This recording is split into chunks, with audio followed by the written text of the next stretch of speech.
नमस्कार, स्वागत है आप सभी का हमारे इस खास कार्यक्रम में, जिसमें आज हम बात करेंगे उस समस्या की जो दुनिया के लिए एक बड़ी चुनौती बनी हुई है, जो चुपचाप लोगों को नुकसान पहुंचा रही है, परिवारों को तोड़ रही है और समुदायों को कमजोर कर रही है। वो समस्या है मादक पदार्थों का दुरुपयोग। इसका प्रभाव नशे की लत से कहीं आगे तक है।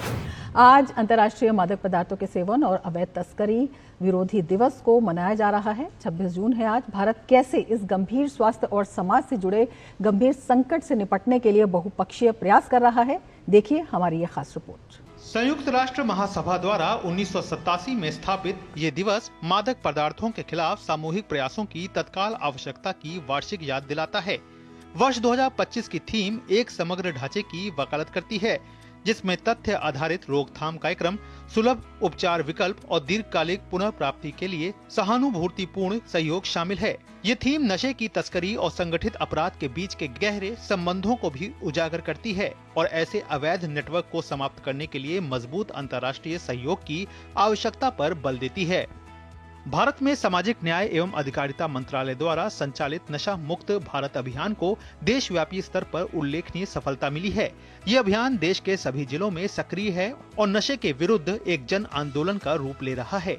इसका उद्देश्य नशे के दुष्प्रभावों के बारे में जागरूकता फैलाना है, विशेष रूप से युवाओं को शिक्षण संस्थानों और समुदायों के माध्यम से जोड़ना है। अंतर्राष्ट्रीय मादक पदार्थों के सेवन और अवैध तस्करी विरोधी दिवस पर केंद्रीय गृह मंत्री अमित शाह ने नशा मुक्त देश बनाने की अपनी प्रतिबद्धता को दोहराया। उन्होंने अपने सोशल मीडिया एक्स पर लिखा, नशीली दवाओं के दुरुपयोग के खिलाफ अंतर्राष्ट्रीय दिवस पर नशा मुक्त भारत की लड़ाई में हमारे सभी योद्धाओं और सहयोगियों को हार्दिक शुभकामनाएं। नशा हमारे युवाओं के लिए सबसे बड़ा अभिशाप है।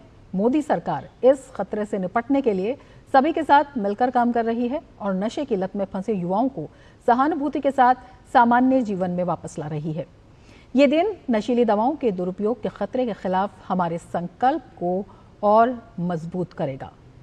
सरकार का मजबूत संकल्प है, एक बड़ी समस्या है और इसी पर हम चर्चा करेंगे। इस मेहमान हमारे साथ जुड़ चुके हैं। अपने मेहमानों से मैं आपका परिचय करा देती हूँ। डॉक्टर राजेश कुमार हमारे साथ जुड़े हुए हैं, executive director society for promotion of youth and masses.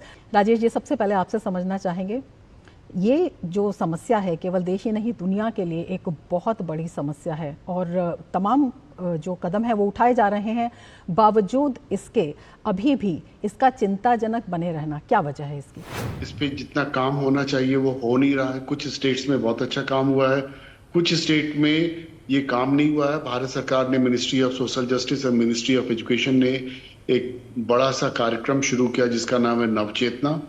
अगर स्कूल लेवल पे नवचेतना का इम्प्लीमेंटेशन अगर बेहतर ढंग से हो तो जो नया जो बच्चे जो ड्रग लेने की स्थिति में हैं उनको बचाया जा सकता है, उनको हेल्प किया जा सकता है। एक्सपेरिमेंट अगर वो उन्होंने करना शुरू किया तो उसे निकाला जा सकता है। तो ये एक बहुत बड़ा प्रोग्राम है और जब कोई बच्चा आइडेंटिफाई हो जाता है तो उसके लिए एक ब्रीफ इंटरवेंशन का प्रोग्राम है। तो इन दोनों प्रोग्राम से हम लोग आने वाले जो लोग हैं जो नशा करने की स्थिति में हैं उनको बचा सकते हैं और जिन लोगों ने नशा करना शुरू किया है उनको हमें ट्रीटमेंट तक ले जाने की जरूरत है। वो ट्रीटमेंट में जनरली इसलिए नहीं जा पाते हैं कि वहां पे एक स्टिग्मा का बड़ा सा कारण है कि लोग डरते हैं कि अगर मैं वहां जाऊंगा तो लोग हमारे बारे में क्या सोचेंगे, मेरे परिवार के बारे में क्या सोचेंगे। तो ये दो बड़ी चीजें हैं जिससे हम लोग इसको बाहर निकाल सकते हैं।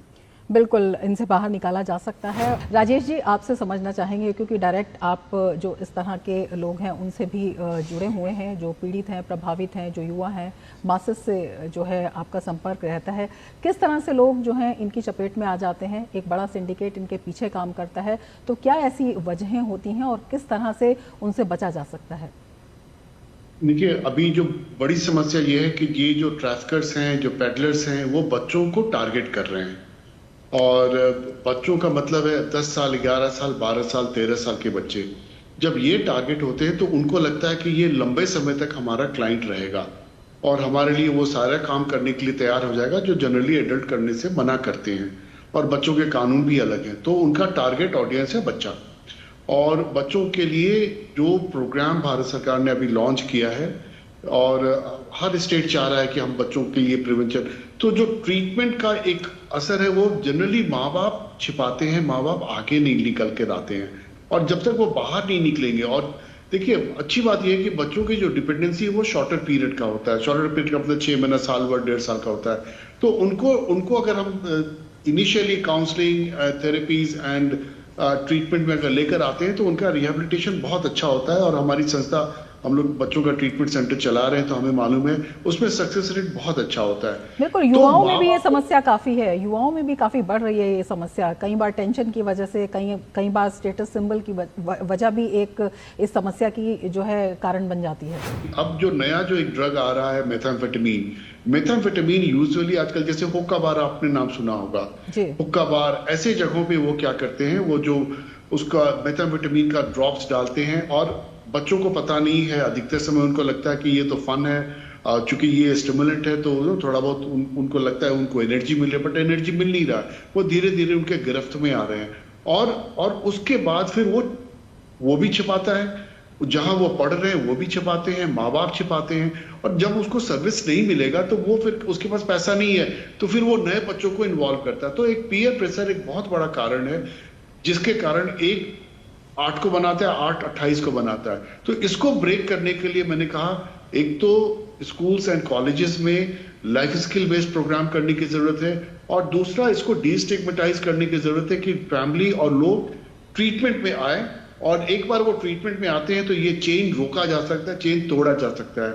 तीसरा इंपॉर्टेंट ये है कि अधिकतर समय जो ट्रीटमेंट देने वाले जो प्रोफेशनल्स हैं उनके लिए भी परेशानी ये हो जाती है कि वो उस तरीके से ट्रेन नहीं। जैसे मेथाम्फेटामीन के इलाज का अभी बहुत बेहतर इंडिया में कोई प्रावधान नहीं है और doctors are not also train और उसका कोई प्रोटोकॉल नहीं डेवलप हुआ। तो ये जो 3 चीजें हैं, अगर इस पे एड्रेस किया जाए तो शायद हम लोग इस पे जल्दी काबू पा सकते हैं। बिल्कुल राजेश जी, डीडी न्यूज़ के माध्यम से हम चाहेंगे कि आप हमारे दर्शकों को ये भी बताएं कि शुरुआत में जब इस चीज़ की शुरुआत होती है, बच्चे इस ट्रैप में आते हैं, युवा इसको शुरू करते हैं, तो क्या लक्षण होते हैं और इसका जो परिणाम है वो भी क्या होता है, क्योंकि उनको नहीं पता कि वो किस तरह के ट्रैप में फंसते जा रहे हैं। तो कैसी मुसीबतें जो हैं उनके सामने आ सकती हैं, किस तरह की मुश्किलात इस तरह के जो एडिक्ट हो जाते हैं उनके सामने आती हैं। एक तो कार्यक्रम के बारे में जो नशा मुक्त अभियान है वो काफी सफल है। मैं शिलोंग आया हुआ हूँ। यहाँ पे गवर्नमेंट ऑफ मेघालय ने काफी बड़ा प्रोग्राम लॉन्च किया है जो आज से 3-4 साल पहले हम लोग नहीं जानते थे। हमें लगता था ये छोटा सा एक प्रोग्राम दिल्ली स्तर पे होता था, स्टेट कैपिटल्स पे होता था। तो इस पे काफी प्रोग्रेस हुआ है, बहुत अच्छी चीजें हैं। दूसरा सवाल आपका है कि माँ बाप को कैसे पता चले कि मेरा बच्चा नशा करता है। देखिए, जनरली जो हमारा अपना एक्सपीरियंस करता है वो 3 फेजेस में आप इस पूरे प्रोसेस को बांट सकते हैं। पहला है 1 से 3 से 4 महीने का प्रोसेस है। उसमें वो एक्सपेरिमेंट करता है, थोड़ा बहुत छिपाता है, झूठ थोड़ा बहुत बोलता है। और उसके बाद जो दूसरा फेज होता है जो 3 से 6-7 महीने का फेज होता है, उसमें वो अपने आप को अलग करता है, परिवार के रिलेशंस उसके कम होने लग जाते हैं, उसका इंटरेक्शन फैमिली के साथ कम होता है, वो धीरे धीरे उसके नए दोस्त बनने लग जाते हैं, स्कूल में उसका जो अटेंडेंस है वो घटता है और स्कूल के जो होमवर्क है वो कंप्लीट नहीं कर पाता है। तो ये सेकेंड फेज होता है। और जो थर्ड फेज होता है जिसमें वो फिर घर पे इमोशनल अत्याचार करेगा, चूंकि उसको पैसा चाहिए और पैसा आसानी से मिलेगा नहीं, वो चोरी करने लग जाता है, घर से सामान डिसअपीयर होने लग जाता है, वो टॉयलेट में ज़्यादा समय लगाने लग जाता है, उसकी जो आंखें हैं वो डिफरेंट लगेगी, जैसे लाल टाइप का, उसके जो होठों पे कालापन आने लग जाता है, क्योंकि जब स्मोक करेगा या इस तरह का कुछ भी वो पदार्थ लेता है तो उस पदार्थ का एक अपना असर चेहरे पे दिखता है। और उसके बाद फिर वो धीरे धीरे स्कूल से ड्रॉप आउट होता है। और इसमें सबसे बड़ी परेशानी ये है कि जनरली मां छिपाती है। और मैं एक और इम्पॉर्टेंट बात कहना चाहता हूं, वो है जो चूंकि हमारी संस्था लड़कियों के लिए ट्रीटमेंट सेंटर चला रही है जो अपने तरह का अकेला सेंटर है इंडिया में। अब पहले हमने नहीं सोचा था, नहीं सुना था कि 8 साल 9 साल 10 साल की बच्चियां भी नशा लेने लग गई हैं। अब जब वो आती है तो हमें विश्वास नहीं होता है। तो पता क्या चलता है कि साहब उसके बॉयफ्रेंड ने उसको नशा करना सिखाया या पड़ोसी ने किसी ने उसको नशा करना सिखा दिया। और धीरे धीरे फिर इन बच्चों की ट्रैफिकिंग होती है। इन बच्चों को अच्छा परिवार छिपाता, परिवार किसी को बताता नहीं है।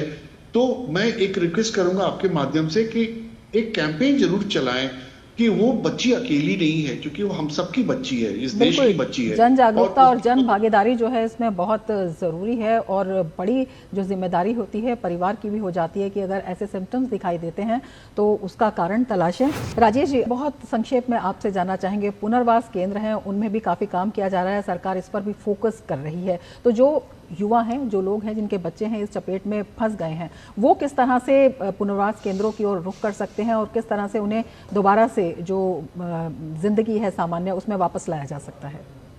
थैंक यू, ये आपने बहुत अच्छी बात कही और मुझे मौका भी मिला। सिर्फ सरकारी पुनर्वास केंद्र में ही जाएं या फिर वहीं पे अपने जो भी नियर डियर हैं जिन्होंने नशा करना शुरू किया उनको लेकर जाएं। जो प्राइवेट जो आजकल सैकड़ों के तादाद में सेंटर्स खुल गए हैं, वहां पे टॉर्चर होता है, वहां मारपीट होती है, वहां पे ह्यूमन राइट का वायलेशन होता है। तो सरकार ने लगभग हर डिस्ट्रिक्ट में अगर नहीं किया तो दूसरे 2-3 डिस्ट्रिक्ट के बीच में एक जरूर ट्रीटमेंट सेंटर है। मिनिस्ट्री सोशल जस्टिस ने इधर काफी अपस्केल किया है। तो जो और उसमें फायदा क्या है कि उनके जो भी स्टाफ है उनकी ट्रेनिंग करते रहते हैं ये लोग, नया जो भी ज्ञान आता है वो ज्ञान दिया जाता है। तो प्लीज सिर्फ और सिर्फ सरकारी ट्रीटमेंट सेंटर पे ही जाएं, या फिर जिस सेंटर के बारे में उन्होंने पहले जान रखा वहां जाएं, और ये जो गली नुक्कड़ में जो सेंटर खुला हुआ है उससे बचें। बिल्कुल, इसका इलाज संभव है, आप ये कह रहे हैं कि अगर इसकी लत भी लग गई है तो। बहुत बहुत शुक्रिया राजेश जी।